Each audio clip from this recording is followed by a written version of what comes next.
জয় জয়তে সনাতন ধৰ্মৰ সকলো বন্ধু বান্ধৱক সেৱা আগবঢ়াইছোঁ। মোৰ সেৱা গ্ৰহণ কৰিব। আজি শ্ৰীকৃষ্ণই গীতাত কি উপদেশ দিছে সেই বিষয়ে আলোচনা কৰিম। আলোচনা কৰাৰ আগমুহূৰ্তত এষাৰ কথা ক'ব বিচাৰিম, আপোনালোকে মনোযোগেৰে শুনিব। মনুষ্যৰ মাজত মায়াগুৰুসৱে মতভেদ সৃষ্টি কৰিছে। আমাৰ মনুষ্যৰ মাজত মায়াবী গুৰুসকলে মতভেদ সৃষ্টি কৰিছে আৰু গীতাৰ যিটো প্ৰকৃত দৰ্শন সেই দৰ্শনৰ পৰা একাংশ গুৰুৱে নিজৰ মত প্ৰকাশ কৰি ধৰ্মত বিঘিনি ঘটোৱা আৰম্ভ কৰিছে। যদি এতিয়াও আমাৰ মনুষ্যই বুজিবলৈ চেষ্টা নকৰে তেন্তে বেদ বিৰোধী আদৰ্শই মনুষ্যক বিনাশ কৰিব যায়, এইটো চিৰন্তন সত্য। গতিকে আপোনালোকে অকণমান সাৱধান হোৱাটো উচিত। এতিয়া আহক আমি গীতাত কি উপদেশ প্ৰদান কৰিছে তাৰ বিষয়ে আলোচনা কৰোঁ। গীতাৰ কেইটিমান উপদেশক মহুৰা বনাই আমাৰ গীতাত থকা কেইটিমান পদ, সেই পদক বা সেই উপদেশক মহুৰা বনাই একাংশ লোকে কি কৰিছে, সমাজত বিশৃংখলতাৰ সৃষ্টি কৰি আছে। আৰু তেনে লোকৰ বাবে বহু সাধাৰণ লোক সিহঁতৰ জালত পৰি নিজৰ শুদ্ধ ধৰ্মৰ পৰা বিচলিত হৈছে।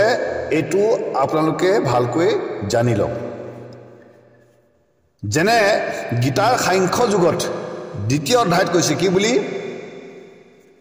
যামিমাম পুৰী পদাম ব্যাসম যামিমাম পুষ্পিতাম ব্যাসম প্ৰপদন্ত্য বিপশ্চিতঃ বেদবাদৰতাঃ পাৰ্থ নান্যদস্তিতি বাদিনঃ। আকৌ মই আপোনালোকক পুনৰ গাই শুনাইছোঁ, যামিমাম পুষ্পিতাম ব্যাসম প্ৰপদন্ত্য বিপশ্চিতঃ বেদবাদৰতাঃ পাৰ্থ নান্যদস্তিতি বাদিনঃ। এই শ্লোকটোৰ অৰ্থ আমাৰ শ্ৰীমদ ভাগৱত গীতাত প্ৰকাশ কৰিছে কি বুলি, অল্প বুদ্ধি লোকে বেদ কৰ্মতে ব্যাকুল, বেদ পঢ়ি বাদ কৰে নজানয় মূল। বেদ কৰ্মে স্বৰ্গকো সুখ পুৰুষাৰ্থ বেদৰ তাৎপৰ্য সেই পুৰুষে নেজানে। আকৌ পুনৰ মই গাই শুনাইছোঁ, অল্প বুদ্ধি লোক বেদ কৰ্মতে ব্যাকুল, বেদ পঢ়ি বাদ কৰে নাজানয় মূল। বেদ কৰ্মে স্বৰ্গ সুখ পুৰুষাৰ্থ বেদৰ তাৎপৰ্য সেই পুৰুষে নেজানে। এনেধৰণৰ কেইবাটাও পদ আমাৰ শ্ৰীমদ ভাগৱত গীতাত প্ৰকাশ আছে। এই পদসমূহক সমাজৰ মাজত খুব বেছিকৈ ব্যাখ্যা কৰি সাধাৰণ মনুষ্যক ধৰ্ম পৰিৱৰ্তন কৰিবলৈ বাধ্য কৰায়। কাৰণ এই পদ ফাঁকি শুনাই দিয়াৰ লগে লগে আমাৰ সাধাৰণ মনুষ্যই কি কৰে, সম্পূৰ্ণ জ্ঞানক খোজ নকৰে,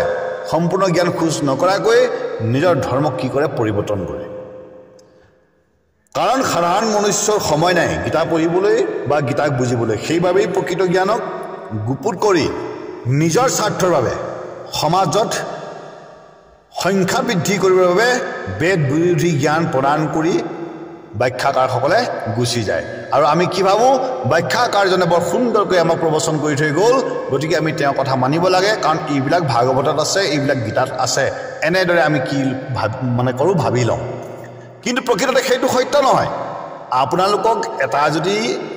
জ্ঞান আমাক প্ৰদান কৰিছে তেতিয়াহ'লে সেই জ্ঞানক আমি খোজ কৰিব লাগিব। তাত কি আছে তাকো আমি জানিবলৈ চেষ্টা কৰিব লাগিব। তেতিয়াহে আমি ধৰ্মটোক শুদ্ধ কৰিব পাৰিম। আৰু আমাৰ চিধা চাধা ভকতসকল তাকে সত্য মানি ধৰ্ম পৰিৱৰ্তন কৰাত তৎপৰ হৈ যায়। প্ৰকৃততে কৃষ্ণই কি সিদ্ধান্ত দিছিল তাক পাহৰি যায়। মহাদেৱে ৰামক কি জ্ঞান দিছিল তাকো পাহৰি যায়। পদ ফাঁকিত কৈছে যে হে অৰ্জুন, অল্প বুদ্ধি লোকে বেদ কৰ্ম কৰে বা বেদ কৰ্মত ব্যস্ত থাকে, সেই অল্পজ্ঞানী লোকে বেদৰ তাৎপৰ্য নেজানে। সত্য কথা, এইটো আমি অসত্য বুলি প্ৰকাশ কৰা নাই বা কৰিবও নোৱাৰোঁ কাৰণ শ্ৰীমদ ভাগৱতত শ্ৰীকৃষ্ণ ভগৱন্তই প্ৰকাশ কৰিছে কিন্তু ইয়াৰ উপৰি আৰু কি কথা প্ৰকাশ কৰিছে সেই কথাখিনিও আমি জানিব লাগিছিল কিন্তু সেই কথাখিনি আমি জানিবলৈ চেষ্টা নকৰিলোঁ বেদত দুটা মাৰ্গ আছে এটা হৈছে কৰ্ম আৰু আনটো হৈছে ভক্তি কিন্তু দুয়োটাকে আচৰণ কৰিবলৈ হ'লে জ্ঞানৰ প্ৰয়োজন হয় আমাৰ মনুষ্য কি হ'ব কি প্ৰয়োজন হ'ব জ্ঞানৰ প্ৰয়োজন হ'ব জ্ঞান নহ'লে কৰ্ম আৰু ভক্তি কোনো এটাই পূৰ্ণ নহয় গতিকে মনুষ্যই কেৱল বেদ কৰ্মতে ব্যস্ত থাকি যদি পৰমেশ্বৰ ভক্তিক ত্যাগ কৰে তেনে লোকে পৰম গতি লাভ কৰিব নোৱাৰে কাৰণ বেদৰ কৰ্মতে যদি আমি ব্যস্ত হৈ থাকোঁ আৰু ঈশ্বৰ ভক্তিক যদি আমি নকৰোঁ তেতিয়াহ'লে জানো আমাৰ বেদৰ কৰ্মই জানো আমাৰ মুক্তি দিব নিদিয়ে আমি ঈশ্বৰ ভক্তি কৰিব লাগিব কিন্তু ঈশ্বৰ ভক্তি কৰিলেও আপুনি মুক্তি নাপায় যদি আপুনি বেদ কৰ্মবিলাক আচৰণ নকৰে কাৰণ কৰ্তব্য কৰ্মৰ পৰা আপুনি ধৰ্মৰ পৰা কি হৈছে বিচলিত হৈছে গতিকে আপুনি মুক্তি কেনেকৈ পাব আপোনাৰ ধৰ্ম হ'ব কেনেকৈ শুদ্ধ এই কথাখিনি মানুহে বুজিব চেষ্টা নকৰে কিন্তু ভক্তি আচৰণ কৰি বেদ কৰ্ম যে পৰিত্যাগ কৰিব লাগিব এইটো সত্য নহয় কাৰণ বেদৰ বিহিত সকলো কৰ্ম মনুষ্যৰ বাবে কৰণীয় আৰু কৰ্তব্য কৰ্ম সেয়ে শ্ৰীমদ ভাগৱত গীতাৰ 18 অধ্যায়ত মানে সুন্দৰ হিচাপে আমাক প্ৰকাশ কৰিছে কি বুলি ন্যাতস্য তু সন্ন্যাসঃ কৰ্মানুপপদ্যতে মোহাত্তস্য পৰিত্যাগস্য তামস্য পৰিকীৰ্তিতঃ পুনৰ মই আপোনালোকক এই শ্লোক ভাগি শুনাই দিছোঁ ন্যাতস্য তু সন্ন্যাসঃ কৰ্মানুপপদ্যতে মোহাত্তস্য পৰিত্যাগস্য তামস্য পৰিকীৰ্তিতঃ আৰু এই শ্লোকটোৰ সাৰাংশ হৈছে আপোনালোকক মই গাই শুনাই দিছোঁ শাস্ত্ৰৰ বিহিত যত স্বধৰ্ম কৰ্মক বুলিয়া কৰ্তব্য কৰ্ম কৰিবা প্ৰত্যেক ভ্ৰমবশে যদি তেজে নিয়ত কৰ্মক তেনে কৰ্ম ত্যাগকে বোলে তামসিক আকৌ মই শুনাই দিছোঁ আপোনালোকক শাস্ত্ৰৰ বিহিত যত স্বধৰ্ম কৰ্মক বুলিয়া কৰ্তব্য কৰ্ম কৰিবা প্ৰত্যেক ভ্ৰমবশে যদি তেজে নিয়ত কৰ্মক তেনে কৰ্ম ত্যাগকে বোলে তামসিক আকৌ পুনৰ শ্ৰীমদ ভাগৱত গীতাৰ 3 অধ্যায়ৰ 16 নম্বৰ শ্লোকত কৈছে কি বুলি एवं प्रवर्तित चक्रम नानुवर्तयति जः अघायुरिन्द्रिया रामो मोगम पार्थ स जीवति पुनर् मैं गाय शुनाई दिसु एवं प्रवर्तित चक्रम नानुवर्तयति जः अघायुरिन्द्रिया रामो मोगम पार्थ स जीवति এই শ্লোকটোৰ আকৌ সাৰাংশ আমাক শ্ৰীমদ ভাগৱত গীতাই কি বুলি প্ৰকাশ কৰিছে বেদৰ বিহিত কৰ্ম চক্ৰ অনুসাৰে কৰ্মযোগী হৈ যিটো কৰ্ম নকৰে ইন্দ্ৰিয় সুখৰ বাবে কৰে মাত্ৰ কৰ্ম পাপ মাত্ৰ অৰ্জে সিটো ব্যৰ্থ ভৈল ধৰ্ম এই পথফাকিৰ যোগেদি শ্ৰীকৃষ্ণই আকৌ কি ক'ব কৈছে আমাক যে বেদৰ বিহিত কৰ্মবোৰ নিয়ম অনুসাৰে পালন কৰিব লাগে কিন্তু এই বেদৰ বিহিত কৰ্মবোৰ ইন্দ্ৰিয় সুখৰ বাবে বা কামনা বাসনা আশা আকাংক্ষা ৰাখি কৰিব নেলাগে অৰ্থাৎ বেদৰ বিহিত সকলো কৰ্ম মনুষ্যৰ কৰণীয় আৰু প্ৰত্যেকেই কৰিব লাগিব শ্ৰীকৃষ্ণই মনুষ্যক এই উপদেশে প্ৰদান কৰিছিল কিন্তু আজি একাংশ গুৰু আৰু নিগম শাস্ত্ৰই কি উপদেশ দিছে যে বেদৰ কৰ্ম কলিযুগৰ ধৰ্ম নহয় কিন্তু আমাক কি বুলি কৈ গ'ল শ্ৰীকৃষ্ণ ভগৱন্তই যে বেদৰ বিহিত কৰ্ম চক্ৰ অনুসাৰে বা নিয়ম অনুসাৰে নকৰাজন অপৰাধী আমাক এই জ্ঞানখিনি দি থৈ গ'ল কিন্তু আকৌ নিগম শাস্ত্ৰত আমাক গুৰুসভাই কি ধৰ্ম দি থৈ গ'ল যে এইবোৰ আমাৰ কলিযুগৰ ধৰ্ম নহয় কেৱল শ্ৰৱণ কীৰ্তনেই পৰম ধৰ্ম তেন্তে ইয়াৰ পৰা স্পষ্ট হ'ব পাৰি যে কলিযুগৰ মনুষ্যই ভ্ৰমত পৰি বেদৰ কৰ্মৰ পৰা বঞ্চিত হৈছে কাৰণ ইয়াত স্পষ্ট আগতে আমাক কৈ গৈছে সুন্দৰ হিচাপে আমাক কৈ গৈছে যে ভ্ৰমবশে যদি তেজে নিয়ত কৰ্মক তেনে কৰ্ম ত্যাগকে বোলে তামসিক যদি ভ্ৰমত পৰি আপুনি আপোনাৰ বেদৰ কৰ্ম কৰ্তব্যবিলাক ত্যাগ কৰিছে তেতিয়াহ'লে আপুনি তামসিক বুলি কৈছে আকৌ 3 অধ্যায়ৰ 15 নম্বৰ শ্লোকত ভগৱান শ্ৰীকৃষ্ণই আমাক উপদেশ দি কৈছে কৰ্ম ব্ৰহ্মোদ্ভৱম বিদ্ধি ব্ৰহ্মক্ষৰ সমুদ্ভৱম তস্মাৎ সৰ্বগতম ব্ৰহ্ম নিত্যম যজ্ঞে প্ৰতিষ্ঠিতম মই পুনৰ গাই শুনাইছোঁ আপোনালোকক কৰ্ম ব্ৰহ্মোদ্ভৱম বিদ্ধি ব্ৰহ্মক্ষৰ সমুদ্ভৱম তস্মাৎ সৰ্বগতম ব্ৰহ্ম নিত্যম যজ্ঞে প্ৰতিষ্ঠিতম এই শ্লোক ফাঁকিৰ আকৌ সাৰাংশ আমাক শ্ৰীমদ ভাগৱত গীতাত শ্ৰীকৃষ্ণই কি বুলি কৈছে যে মন্ত্ৰ পাঠ হোম অগ্নি বেদৰ বিহিত ঈশ্বৰৰ মুখে বেদ হৈ আছে বেকত সৰ্বত্ৰ বিৰাজমান অব্যক্ত ঈশ্বৰ যজ্ঞে প্ৰতিষ্ঠিত হয় পৰম ব্ৰহ্মৰ মই পুনৰ গাই শুনাই দিছোঁ মন্ত্ৰ পাঠ হোম অগ্নি বেদৰ বিহিত ঈশ্বৰৰ মুখে বেদ হৈ আছে বেকত সৰ্বত্ৰ বিৰাজমান অব্যক্ত ঈশ্বৰ যজ্ঞে প্ৰতিষ্ঠিত হয় পৰম ব্ৰহ্মৰ অৰ্থাৎ বেদ মন্ত্ৰ বেদ পাঠ হোম যজ্ঞ অগ্নি এইবোৰ সকলো বেদৰ বিহিত কৰ্ম এইবোৰ মনুষ্যই ত্যাগ কৰিব নেলাগে ঈশ্বৰ সকলোতে বিৰাজমান সকলো যজ্ঞতে পৰম ব্ৰহ্ম প্ৰতিষ্ঠিত হয় এই বুলি আমাক শ্ৰীকৃষ্ণ ভগৱন্তই জ্ঞান প্ৰদান কৰিছে এইবোৰ কেৱল এটা যুগৰ বাবে নহয় যে সত্য যুগৰ বাবেই হ'ব আছিল বা তেতা যুগৰ বাবেই আছিল বা দ্বাপৰৰ বাবেই আছিল বা কলি যুগৰ বাবে আছিল এনে নহয় মনুষ্য মাত্ৰেই কৰ্তব্য কৰণীয় বুলিহে শ্ৰীকৃষ্ণ ভগৱন্তই আমাক উপদেশ দিছিল কিন্তু আমাৰ সমাজত প্ৰচলিত আছে যে কলি যুগৰ ধৰ্ম এইবোৰ নহয় ইয়াৰ পৰা স্পষ্ট হয় যে শ্ৰী হৰিয়ে ৰচনা কৰা মায়াবী গুৰুৰ পাকচক্ৰত পৰি মনুষ্যই বেদৰ কৰ্তব্য কৰ্মৰ পৰা বঞ্চিত হৈছে ভক্তি আৰু কৰ্ম দুয়োটাই যে মনুষ্যৰ ধৰ্ম সেই জ্ঞানৰ পৰা কলিৰ মনুষ্য কি হৈছে দূৰ হৈছে প্ৰকৃতাৰ্থত বেদ শাস্ত্ৰৰ বিহিত কৰ্তব্য কৰ্মসমূহ ত্যাগ কৰিবলৈ উপদেশ দিয়া নাছিল কেৱল তেওঁ পূৰ্ণ সিদ্ধান্ত প্ৰকাশ কৰি গীতাৰ 18 অধ্যায়ত 6 নম্বৰ শ্লোকত কৈছিল যে এতৈপ্নপি কৰ্মাণি সংগম ত্যক্তা ফলানি চ কৰ্তব্যানীতি মে পাৰ্থ নিশ্চিতম মাত্ৰমম আকৌ মই গাই শুনাই দিছোঁ আপোনালোকে শুনিব এতৈপ্নপি কৰ্মাণি সংগম ত্যক্তা ফলানি চ কৰ্তব্যানীতি মে পাৰ্থ নিশ্চিতম মাত্ৰমম এই শ্লোকটোৰ আকৌ আপোনাৰ সাৰাংশ আমাৰ শ্ৰীমদ ভাগৱত গীতাত কি বুলি প্ৰকাশ কৰিছে কৰণীয় কৰ্ম কৰি মোতে সমৰ্পিব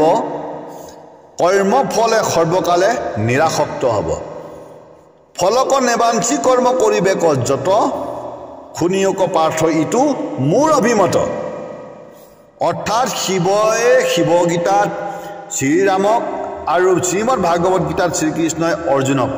স্পষ্ট প্ৰকাশ কৰিছে যে বেদৰ সকলো কৰ্তব্য কৰ্ম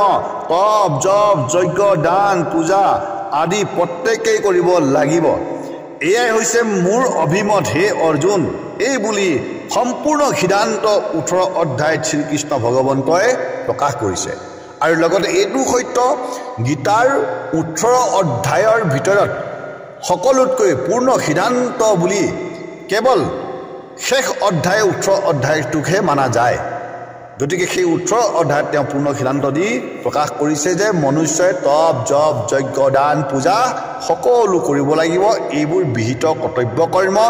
এইবোৰক মনুষ্যই ত্যাগ কৰিব নেলাগে এই জ্ঞানহে প্ৰদান কৰিছিল তেন্তে কলি যুগৰ ধৰ্ম নহয় বুলি আকৌ প্ৰকাশ কৰাটো এইটো কেনেকৈ আপোনালোকে সত্য বুলি ভাবে শ্ৰীকৃষ্ণ এইটো প্ৰকাশ কৰিছিল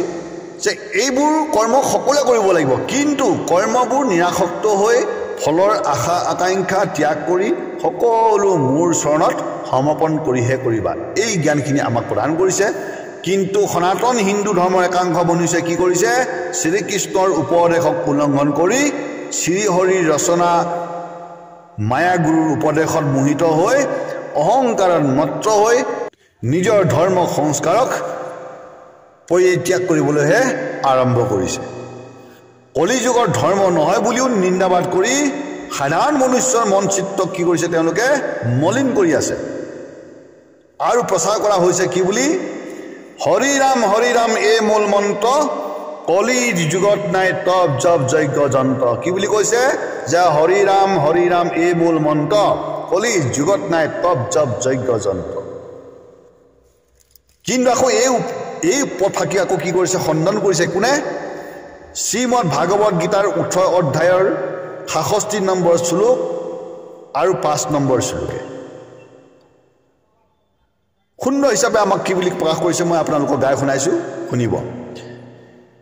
ইদম তে নাহ তপস্কায় নাহ ভক্তায় কদাসন ন সাহ সুসা সবেবাস্যম ন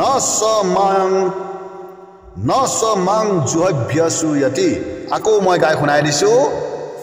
ইদম তে নাহ তপস্কায় নাহ ভক্তায় কদাসন ন সাহু সুসা সবেবাস্যম ন মাং জুহভ্যসুয়তি আৰু ঠিক সেইদৰে শ্লোক নম্বৰ 5 আকৌ কি বুলি কৈছে যজ্ঞ দান তপঃ কৰ্ম ন তেজ্যম কাৰ্যমেব তৎ যজ্ঞ দানম তপস্যৈব্য পাবনানি মনীষিণাম অৰ্থাৎ শ্ৰীমদ ভাগৱত গীতাই তপ জপ যজ্ঞ পূজা এইবোৰ কলিযুগৰ ধৰ্ম নহয় বুলি প্ৰকাশ কৰা নাছিল লগতে মূল সংস্কৃতৰ ভাগৱতেও এনে উপদেশ আমাক দিয়া নাই কেৱল কলিৰ মনুষ্যই নিজৰ মত প্ৰকাশ কৰি ধৰ্ম প্ৰচাৰ কৰি সমাজত ভিন্নতা সৃষ্টি কৰিছে তথাপিও কলিৰ মনুষ্য অজ্ঞানবশত অহংকাৰত মত্ত হৈ নিজকে শ্ৰেষ্ঠ ধৰ্ম কৰি আছো বুলি কি কৰে গৌৰৱ কৰে অহংকাৰ কৰে প্ৰকাশ কৰে আৰু তেনে লোকৰ আত্মাই গতি যে নাপায় তাৰি হল এইবোৰ প্ৰমাণ আমাৰ বৰ্তমান অসমীয়া সমাজত যি ভাগৱত চলি আছে সেই ভাগৱতৰ কপি এটা নহয় কেইবাটাও কপি আছে কিন্তু কোনো এখন ভাগৱত ইখনে আনখনৰ লগত মিল নপৰে গতিকে হে বান্ধৱ এতিয়াও সময় আছে প্ৰলোভনত পৰি যদি আপুনি ধৰ্ম পৰিত্যাগ কৰিছে সেই ধৰ্মই আপোনাক কেতিয়াও গতি দিব নোৱাৰে তত্ত্বদৰ্শী গুৰুক চিনি লৈহে ভক্তি মাৰ্গ অৱলম্বন কৰক আজি কলিযুগত একাংশই নিজকে তত্ত্বদৰ্শী বুলি শৰণ দি কোনোবাই মহাদেৱক নিন্দা কৰিছে কোনোবাই কৃষ্ণক নিন্দা কৰিছে কোনোবাই ৰামক নিন্দা কৰিছে কোনোবাই দুৰ্গাক নিন্দা কৰিছে এনে চিন্তাধাৰা থকা লোক কেতিয়াও তত্ত্বদৰ্শী হ'ব নোৱাৰে আৰু তেনে লোকৰ ওচৰত যদি শৰণ লৈছে তেনে লোকৰ ওচৰত যদি আপুনি দীক্ষা মন্ত্ৰ লৈছে তেতিয়াহ'লে আপুনি কোনো দিন আত্মা গতি দিব নোৱাৰে আৰু সেই সমাজত থাকিলেও আপুনি সদায় অধৰ্মকে আচৰণ কৰি থাকিব লাগিব গতিকে আপোনালোকক সাৱধান কৰি দিছোঁ আৰু যিবোৰ মই তত্ত্ব প্ৰকাশ কৰিছোঁ এইবোৰ পূৰ্ণ সত্য আৰু মূল সংস্কৃত শ্ৰীমদ ভাগৱত গীতাৰ পৰা আপোনালোকক আগবঢ়োৱা হৈছে গতিকে শ্ৰীমদ ভাগৱত গীতাৰ অনুসৰি শ্ৰীকৃষ্ণ ভগৱন্তই আপোনালোকক এনে উপদেশ দিয়া নাছিল বা এনে ধৰ্ম আপোনালোকক আচৰণ কৰিবলৈ উপদেশ দিয়া নাই শ্ৰীকৃষ্ণ ভগৱন্তই মনুষ্য মাতৃ কি কৰ্ম কৰ্তব্য কৰিব লাগে তাকে জ্ঞান দিছে গতিকে সেই জ্ঞানক লৈ আপোনালোকে আগবাঢ়ক সেই জ্ঞানক লৈ আপোনালোকে ভক্তি কৰক তেতিয়াহে আপোনালোকৰ ভক্তি সিদ্ধি হ'ব গতিকে আপোনালোকে জানিব লাগিব যে পৰমেশ্বৰ ভগৱন্তৰ নামত ভিন পৰ ভয় পাব একো নাই শিৱৰূপায় বিষ্ণু বিষ্ণুৰূপায় শিৱ শিৱস্য হৃদয় বিষ্ণু বিষ্ণু হৃদয়ম শিৱ যথা শিৱময় বিষ্ণুৰ এৱম বিষ্ণুময় শিৱ গতিকে এই কথাখিনি আপোনালোকে জানি লৈ পৰম ভক্তিক আপোনালোকে আচৰণ কৰক ভিন পৰ ভেদভাৱ আপোনালোকে নকৰিব কিন্তু শৰণ যদি লয় তেতিয়াহ'লে গুৰু আপুনি ভালকৈ বিচাৰ কৰিহে লওক